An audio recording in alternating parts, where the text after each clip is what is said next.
ஓம் சாந்தி 21/4/2026.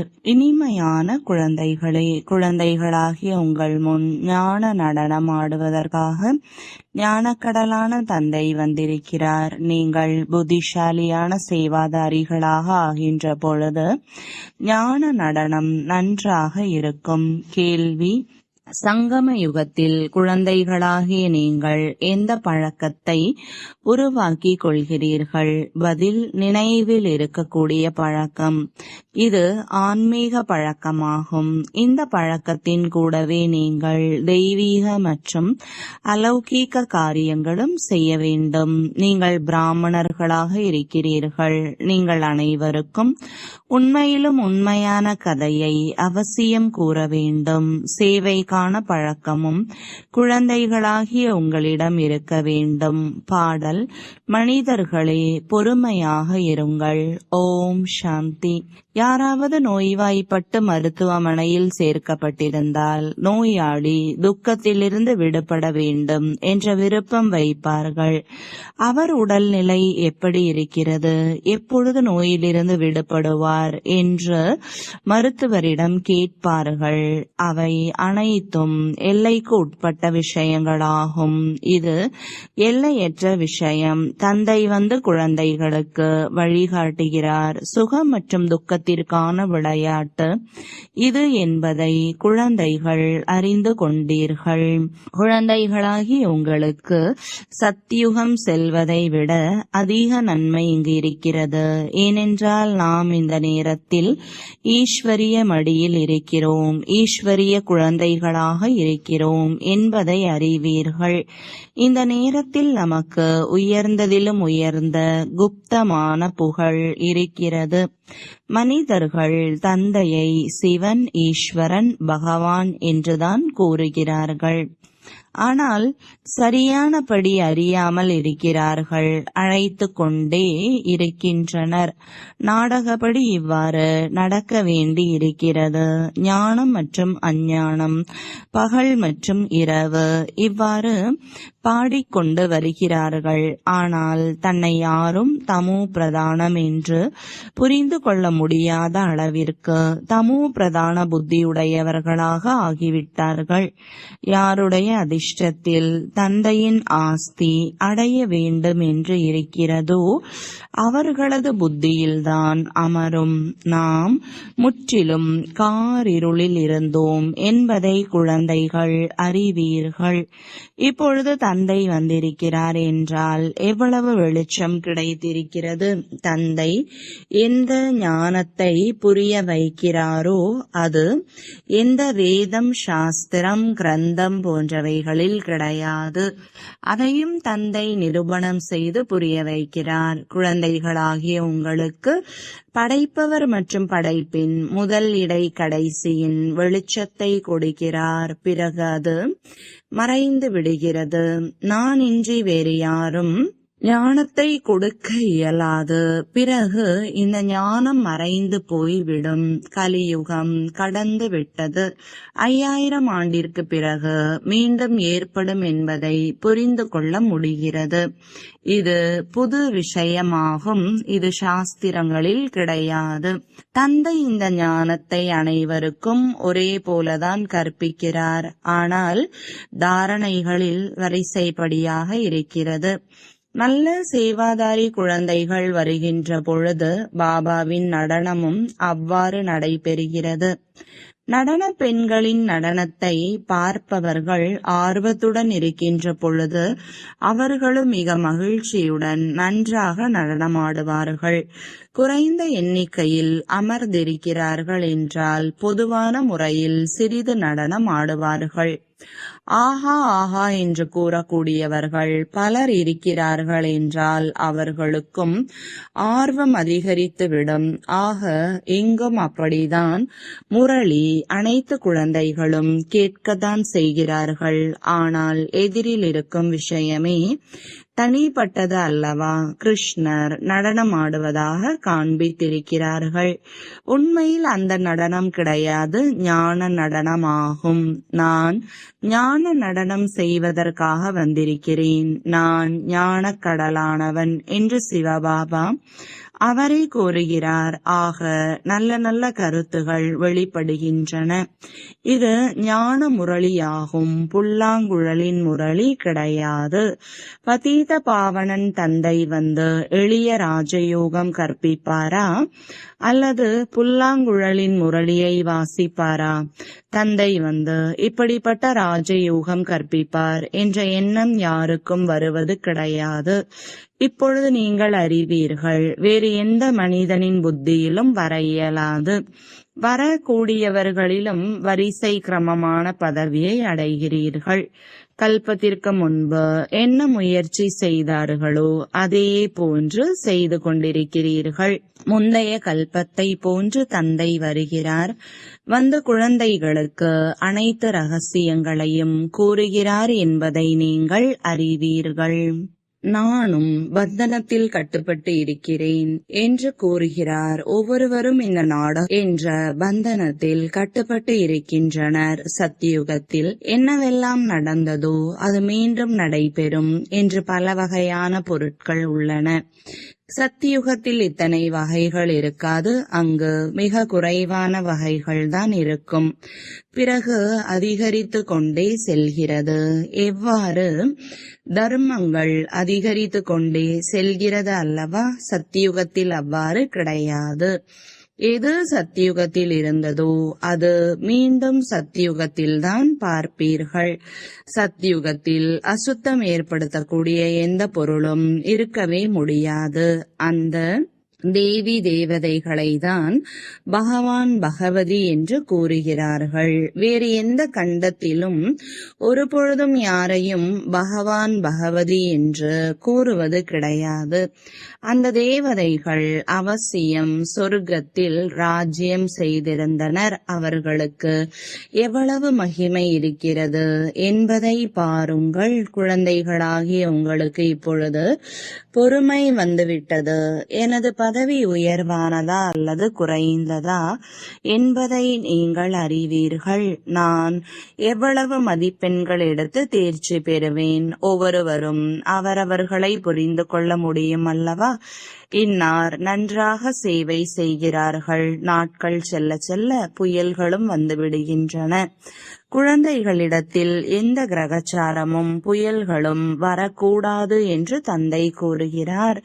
மாயை நல்ல நல்ல குழந்தைகளையும் கீழே தள்ளிவிடுகிறது. ஆக இன்னும் சிறிது காலம்தான் இருக்கிறது என்று தந்தை குழந்தைகளுக்கு பொறுமை ஏற்படுத்துகிறார். நீங்கள் சேவை செய்ய வேண்டும். ஸ்தாபனை ஏற்பட்டுவிட்டால் பிறகு அங்கே சென்றே ஆக வேண்டும். இதில் ஒரு வினாடி கூட முன்னால் பின்னால் ஏற்பட இயலாது. இந்த ரகசியங்களை குழந்தைகள் மட்டுமே புரிந்து கொள்ள முடியும். நாம் நாடகத்தின் நடிகர்கள். இதில் நமக்கு முக்கியமான பாகம் இருக்கிறது. பாரதத்தில்தான் வெற்றி மற்றும் தோல்விக்கான விளையாட்டு பதிவாகி இருக்கிறது. பாரதம்தான் தூய்மையாக இருந்தது. எவ்வளவு அமைதி மற்றும் தூய்மையுடன் இருந்தது. இது நேற்றைய விஷயமாகும். நேற்று நாம் தான் நடிப்பை நடித்திருந்தோம். 5000 ஆண்டிற்கான பாகம் பதிவாகி இருக்கிறது. நாம் சுற்றி வந்திருக்கிறோம். இப்பொழுது மீண்டும் பாபாவிடம் தொடர்பு வைத்திருக்கிறோம். இதன் மூலம்தான் கரைகள் நீங்குகின்றன. தந்தை நினைவிற்கு வரும்பொழுது அவசியம் ஆஸ்தியின் நினைவும் வரும். முதலில் அல்லாவை அறிந்து கொள்ள வேண்டும். நீங்கள் என்னை அறிந்து கொள்வதன் மூலம் என் மூலமாக அனைத்தையும் அறிந்து கொண்டு விடுவீர்கள் என்று தந்தை கூறுகிறார். ஞானம் மிகவும் எளிது, ஒரு வினாடிக்கானது. இருப்பினும் புரிய வைத்துக் கொண்டே இருக்கிறார். கருத்துக்களை கொடுத்து கொண்டே இருக்கிறார். முக்கியமான கருத்துகள் மன்மனாபவ. இதில்தான் தடைகள் ஏற்படுகின்றன. தேக அபிமானம் வந்து விடுவதால் பிறகு பலவிதமான சோம்பல் வந்து விடுகிறது. பிறகு நினைவில் இருக்க விடுவது கிடையாது. பக்தி மார்க்கத்திலும் கூட கிருஷ்ணரின் நினைவில் அமர்கின்ற பொழுது புத்தி எங்கேயோ அலைய ஆரம்பித்து விடுகிறது. பக்தியின் அனுபவம் அனைவருக்கும் இருக்கிறது. இந்த பிறப்பிற்கான விஷயம். இந்த பிறப்பை அறிந்து கொள்வதால் சிறிதளவாவது கடந்தவைகளையும் புரிந்து கொள்ள முடியும். தந்தையை நினைவு செய்வதற்கான பழக்கம் குழந்தைகளுக்கு ஏற்பட்டு விட்டது. எந்த அளவிற்கு நினைவு செய்வீர்களோ அந்த அளவு மகிழ்ச்சி அதிகரிக்கும். கூடவே தெய்வீக மற்றும் அலௌகீக காரியமும் செய்ய வேண்டும். நீங்கள் பிராமணர்கள். நீங்கள் சத்திய நாராயணருடைய கதை, அமர கதையை கூறுகிறீர்கள். மூல விஷயம் ஒன்றே ஒன்றுதான். அதில் அனைத்து விஷயங்களும் வந்துவிடுகின்றன. நினைவின் மூலம்தான் பாவ கர்மங்கள் அழிந்து விடுகிறது. இந்த ஒரே ஒரு பழக்கம்தான் ஆன்மீகமானது ஆகும். ஞானம் மிகவும் எளிதானது என்பதை தந்தை புரிய வைக்கிறார். கன்னிகைகளின் பெயரும் பாடப்பட்டிருக்கிறது. அதர் குமாரி, திருமணமாகாத குமாரிகள். திருமணமாகாத கன்னிகைகளின் பெயர் அனைவரையும் விட பிரபலமாக இருக்கிறது. அவர்களுக்கு எந்த பந்தனமும் கிடையாது. கணவன்மார்கள் விகாரிகளாக ஆக்கி விடுகின்றனர். சொர்க்கம் அழைத்து செல்வதற்காக அலங்கரிக்கின்றார். இனிய கடலுக்கு அழைத்து செல்கிறார். இந்த பழைய உலகம் பழைய சரீரத்துடன் கூட அனைத்தையும் முற்றிலும் மறந்து விடுங்கள் என்று தந்தை கூறுகிறார். நாம் 84 பிறவிகள் எடுத்துவிட்டோம் என்று ஆத்மா கூறுகிறது. இப்பொழுது மீண்டும் நாம் தந்தையிடமிருந்து முழுமையான ஆஸ்தியை அடைவோம். தைரியம் வைக்கிறீர்கள். இருப்பினும் மாயையிடம் யுத்தம் நடைபெறவே செய்கிறது. முதலில் இருப்பது இந்த தந்தை ஆவார். மாயையின் புயல்கள் முதலில் இவரிடம்தான் அதிகமாக வருகிறது. பாபா, எனக்கு இவ்வாறு நடக்கிறது என்று பலர் வந்து கேட்கிறார்கள். குழந்தைகளே, ஆம், இந்த புயல்கள் அவசியம் வரும் என்று பாபா கூறுகிறார். முதலில் என்னிடத்தில் வருகிறது. கடைசியில் அனைவரும் கர்மாதீத் நிலையை அடைந்து விடுவீர்கள். இது ஒன்றும் புதிய விஷயமில்லை. முந்தைய கல்பத்தில் நடைபெற்றது. நாடகத்தில் நடித்து விட்டோம். இப்பொழுது மீண்டும் வீட்டிற்கு செல்கிறோம். இது சைத்தன்ய நாடகம். இந்த பழைய உலகம் நரகமாகும் என்பதை குழந்தைகள் அறிவீர்கள். இந்த லக்ஷ்மி நாராயணன் பார்க்கடலில் இருந்தனர் என்று கூறுகிறார்கள். இவர்களது ஆலயங்களை எவ்வளவு நன்றாக உருவாக்குகிறார்கள். முதலில் ஆலயம் கட்டியிருக்கும் பொழுது அவசியம் பாலை குளமாக ஆக்கி அதில் விஷ்ணுவை அமரச் செய்திருப்பார்கள். மிக நல்ல நல்ல சிலைகளை உருவாக்கி பூஜை செய்தனர். அந்த நேரத்தில் விலை மிகவும் குறைவாக இருந்தது. பாபா அனைத்தையும் பார்த்திருக்கிறார். உண்மையில் இந்த பாரதம் எவ்வளவு தூய்மையாக பார்க்கடலை போல இருந்தது. பால், நெய் போன்றவைகள் நதி போன்று இருந்தது. இது புகழாக பாடப்பட்டிருக்கிறது. சொர்க்கம் என்ற பெயர் கூறியதும் வாயில் நீர் ஊறுகிறது. குழந்தைகளாகிய உங்களுக்கு இப்பொழுது ஞானம் என்ற 3வது கண் கிடைத்திருக்கிறது. ஆக புத்தியில் தெளிவு வந்திருக்கிறது. புத்தி தனது வீட்டிற்கு சென்று விடுகிறது. பிறகு சொர்க்கத்திற்கு வருவோம்.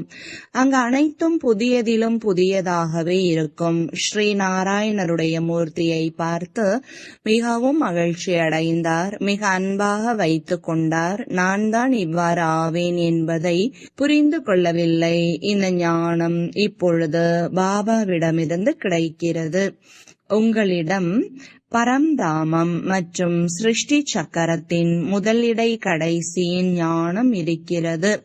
நாம் எப்படியெல்லாம் சக்கரத்தில் வருகிறோம் என்பதை அறிவீர்கள். பாபா நமக்கு ராஜயோகத்தை கற்பித்துக் கொண்டிருக்கிறார். குழந்தைகளாகிய உங்களுக்கு அளவற்ற மகிழ்ச்சி ஏற்பட வேண்டும். மீதம் இன்னும் சிறிது காலம்தான் இருக்கிறது. ஷரீரத்திற்கு ஏதாவது ஒன்று ஏற்பட்டு கொண்டுதான் இருக்கிறது. இப்பொழுது இது உங்களது கடைசி பிறவி. நாடகப்படி வந்து கொண்டிருக்கிறது. விநாசம் எதிரில் இருப்பதை பார்க்கிறீர்கள். உங்களுக்கு மூன்றாவது கண் கிடைத்திருக்கிறது. மூலவத்தனம், சூக்ஷ்மவத்தனம், ஸ்தூல வத்தனத்தை பற்றி நன்றாக அறிந்திருக்கிறீர்கள். இந்த சுய தரிசன சக்கரம் உங்களது புத்தியில் சுற்றி கொண்டே இருக்கிறது. மகிழ்ச்சி ஏற்படுகிறது. இந்த நேரத்தில் எல்லையற்ற தந்தை நமக்கு ஆசிரியராக ஆகி கற்பிக்கிறார். ஆனால் புதிய விஷயமாக இருக்கின்ற காரணத்தினால் அடிக்கடி மறந்து விடுகிறீர்கள். இல்லை என்றால் பாபா என்று கூறியதும் மகிழ்ச்சியின் அளவு அதிகரித்து விட வேண்டும். ராம தீர்த்தர் என்பவர் கிருஷ்ண பக்தராவார். கிருஷ்ணரை தரிசிப்பதற்காக என்னவெல்லாம் செய்தார்? அவருக்கு காட்சி கிடைத்ததும் மிகவும் மகிழ்ச்சி அடைந்தார். ஆனால் அதனால் என்ன கிடைத்தது? எந்த பலனும் கிடையாது. இங்கு குழந்தைகளாகிய உங்களுக்கு மகிழ்ச்சியும் இருக்கிறது. ஏனென்றால் 21 பிறவிகளுக்கு நாம் உயர்ந்த பதவியை அடைய போகிறோம் என்பதை அறிவீர்கள். 3 பங்கு நீங்கள் சுகமாக இருக்கிறீர்கள். ஒருவேளை பாதி பாதியாக இருந்தால் எந்த நன்மையும் இல்லை. நீங்கள் 3 பங்கு சுகமாக இருக்கிறீர்கள். உங்களை போன்ற சுகத்தை யாரும் அடைய முடியாது. உங்களுக்கு அளவு கடந்த சுகம் இருக்கிறது. அளவு கடந்த சுகத்தின் பொழுது துக்கம் பற்றி எதுவும் தெரியாது. சங்கம யுகத்தில் நீங்கள் இரண்டையும் அறிந்து கொள்ள முடியும். இப்பொழுது நாம் துக்கத்திலிருந்து சுகத்தை நோக்கி சென்று கொண்டிருக்கிறோம். முகம் பகலை நோக்கியும் கால் இரவை நோக்கியும் இருக்கிறது. இந்த உலகை எட்டி உதைக்க வேண்டும். அதாவது புத்தியினால் மறக்க வேண்டும். அதிகமான நடிப்பை நடித்து விட்டோம். இப்பொழுது திரும்பி வீட்டிற்கு செல்ல வேண்டும் என்பதை ஆத்மா அறிந்திருக்கிறது. இவ்வாறு தனக்குள் உரையாடி கொள்ள வேண்டும். இப்பொழுது எந்த அளவிற்கு தந்தையை நினைவு செய்வோமோ அந்த அளவிற்கு கரைகள் நீங்கும். எந்த அளவிற்கு தந்தையின் சேவை செய்து தனக்கு சமமாக ஆக்குவீர்களோ அந்த அளவிற்கு தந்தையை வெளிப்படுத்துவீர்கள். இப்பொழுது வீட்டிற்கு செல்ல வேண்டும் என்பது புத்தியில் இருக்கிறது. ஆக வீட்டை மட்டுமே நினைவு செய்ய வேண்டும். பழைய கட்டிடம் உடைந்து கொண்டே இருக்கிறது. புதிய கட்டிடம் எப்படி இருக்கும்? பழைய கட்டிடம் எப்படி இருக்கும்? இரவு பகலுக்கான வித்தியாசம் இருக்கிறது. இது முழுமையாக விஷம் நிறைந்த கடலாகும். ஒருவரையொருவர் அடித்து கொண்டும் சண்டையிட்டு கொண்டும் இருக்கிறார்கள். பாபா வந்த பின்பு அதிக சண்டைகளும் ஆரம்பமாகிவிட்டன. மனைவி விவாகரத்திற்கு ஒத்துழைக்கவில்லை என்றால் எவ்வளவு தொந்தரவு செய்கிறார்கள், எவ்வளவு சண்டையிடுகிறார்கள். முந்தைய கல்பத்திலும் தீங்கு ஏற்பட்டிருந்தது. இப்போதைய விஷயத்தை அவர்கள் பாடுகிறார்கள். எவ்வளவு கூக்குரலிட்டு அழைக்கிறார் என்பதை பார்க்கின்றீர்கள். அதே நாடகத்தின் பாகம் நடைபெற்று கொண்டிருக்கிறது. இதை தந்தை அறிவார், குழந்தைகள் அறிவீர்கள். வேறு யாருக்கும் தெரியாது. நாளடைவில் அனைவரும் புரிந்து கொள்வார்கள். பதீத பாவனன் அனைவருக்கும் சத்கதி வழங்கும் வள்ளல் என்றும் பாடுகிறார்கள். பாரதம் சொர்க்கமாகவும் நரகமாகவும் எவ்வாறு ஆகிறது என்பதை நீங்கள் யாருக்கு வேண்டுமானாலும் புரிய வைக்க முடியும். வாருங்கள், நாங்கள் உங்களுக்கு முழு உலகத்தின் சரித்திர பூகோளத்தை புரிய வைக்கிறோம். இந்த எல்லையற்ற சரித்திர பூகோளத்தை தந்தை மட்டுமே அறிவார். மேலும் ஈஸ்வரனின் குழந்தைகளாகிய நீங்கள் அறிவீர்கள். தூய்மை மற்றும் சுகம், அமைதி எப்படி உருவாகிறது? இந்த சரித்திர பூகோளத்தை அறிந்து கொள்வதன் மூலம் நீங்கள் அனைத்தையும் அறிந்து கொண்டு விடுவீர்கள். எல்லையற்ற தந்தையிடமிருந்து அவசியம் நீங்கள் எல்லையற்ற ஆஸ்தியை தான் அடைவீர்கள் என்பதை புரிந்து கொள்ளுங்கள். அதிக தலைப்புகள் இருக்கின்றன. குழந்தைகளாகி உங்களது புத்தி இப்பொழுது நிறைந்து விட்டது. மகிழ்ச்சியின் அளவு எவ்வளவு அதிகரித்து விட்டது. முழு ஞானமும் குழந்தைகளாகிய உங்களிடம் இருக்கிறது. ஞானம் நிறைந்த தந்தையிடமிருந்து ஞானம் அடைந்து கொண்டிருக்கிறீர்கள். பிறகு நாம் தான் லக்ஷ்மி நாராயணனாக ஆவோம். அங்கு இந்த ஞானம் எதுவும் இருக்காது. புரிந்து கொள்வதற்கு எவ்வளவு ஆழமான விஷயமாகும். குழந்தைகள் ஏனியை நன்றாக புரிந்து கொண்டீர்கள். ஆக இந்த சக்கரம் 84 பிறவிகளுக்கானது. இப்பொழுது மனிதர்களுக்கும் தெளிவாக புரிய வைக்க வேண்டும். இதை இப்பொழுது சொர்க்கம் என்றோ தூய்மையான உலகம் என்றோ கூற முடியாது. சத்யுகம் தனிப்பட்டது, கலியுகம் தனிப்பட்டது. இந்த சக்கரம் எவ்வாறு சுழல்கிறது என்று புரிய வைப்பது மிகவும் எளிதாகும். புரிய வைப்பதும் நன்றாக தோன்றுகிறது. இருப்பினும் முயற்சி செய்து நினைவு யாத்திரையில் இருக்க வேண்டும். இது பலரால் முடிவது இல்லை. நல்லது. இனிமையிலும் இனிமையான காணாமல் போய் வெகு காலம் கழித்து கண்டெடுக்கப்பட்ட செல்லமான குழந்தைகளுக்கு தாயும் தந்தையுமாகிய பாப்தாதாவின் அன்பு நினைவுகள் மற்றும் காலை வணக்கங்கள். ஆன்மீக குழந்தைகளுக்கு ஆன்மீக தந்தையின் வணக்கங்கள். ஆன்மீக தந்தைக்கு ஆன்மீக குழந்தைகளின் அன்பு நினைவுகளும் வணக்கங்களும். தாரணைக்கான முக்கிய சாரம். முதலாவது, இந்த பழைய தேக மற்றும் உலகை புத்தியினால் மறந்து தந்தை மற்றும் வீட்டை நினைவு செய்ய வேண்டும். நமது சுகமான நாட்கள் வந்தே விட்டது என்ற மகிழ்ச்சியில் எப்பொழுதும் இருக்க வேண்டும். இரண்டாவது, ஞானம் நிறைந்த தந்தையிடமிருந்து என்ன ஞானம் கிடைத்திருக்கிறதோ அதை சிந்தனை செய்து புத்தியை நிறைத்து வைத்திருக்க வேண்டும். தேக அபிமானத்தில் ஒரு பொழுதும் எந்த வகையான சோர்வும் அடையக்கூடாது. வரதானம், எப்பொழுதும் ஒரே ரசனை என்ற நிலையின் சிம்மாசனத்தில் வீற்றிருக்கக்கூடிய பாப்தாதாவின் இதய சிம்மாசனத்தில் அமர்ந்திருப்பவர் ஆவீர்களாக. விளக்கம், எல்லாவற்றையும் விட சிறந்த சிம்மாசனம் பாப்தாதாவின் இதய சிம்மாசனத்தில் அமர்வது. ஆனால் இந்த பீடத்தில் அமர வேண்டுமென்றால் ஆடாத அசையாத ஒரே ரசனையின் நிலை என்ற பீடம் தேவை.